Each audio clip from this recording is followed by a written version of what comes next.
আসসালামু আলাইকুম ভিউয়ার্স, আশা করি সবাই আপনারা ভালো আছেন। ইনশাল্লাহ আপনাদের দোয়ায় আমিও ভালো আছি। তো নিয়মিত বরাবরের মতো আবারও উপস্থিত হলাম আরেকটি ভিডিও নিয়ে।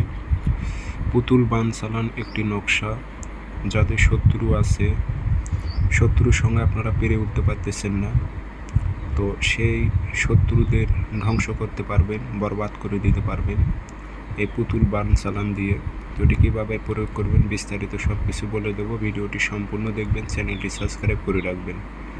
আর আপনারা আমার থেকে ব্যক্তিগতভাবে কাজ করে নিতে চাইলে অথবা কাজ শিখতে চাইলে যোগাযোগ করতে পারেন 0133152703 ইমো হোয়াটসঅ্যাপ আছে। নকশা শনিবার অথবা মঙ্গলবারে সাদা কাগজে কালো কালি দিয়ে লিখবেন, নিচে নাম দেবেন, অমুকের ছেলে অমুক, ধ্বংস হোক, বেমার হোক, মৌত হোক, আপনার উদ্দেশ্যটা উল্লেখ করে দেবেন। একটি নকশায় লিখবেন। লেখার পর এই নকশাতে আগরবাতির ধোঁয়া দেবেন, আতর খুশবু লাগাইবেন। লাগানোর পর শ্মশানের মাটি নেবেন, কবরের মাটি নেবেন, চৌরাস্তার মাটি নেবেন, আর শত্রুর বাম পায়ের নিচের মাটি নেবেন।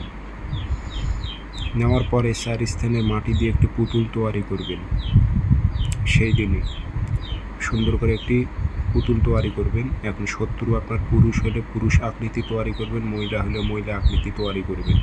তৈরি করার পর সে পুতুলের সিনা বরাবর, বুক বরাবর এই নকশাটি গেড়ে দেবেন। দিয়ে এই পুতুলটি নিয়ে যেয়ে পুরাতন কবরে গেড়ে দিয়ে আসবেন।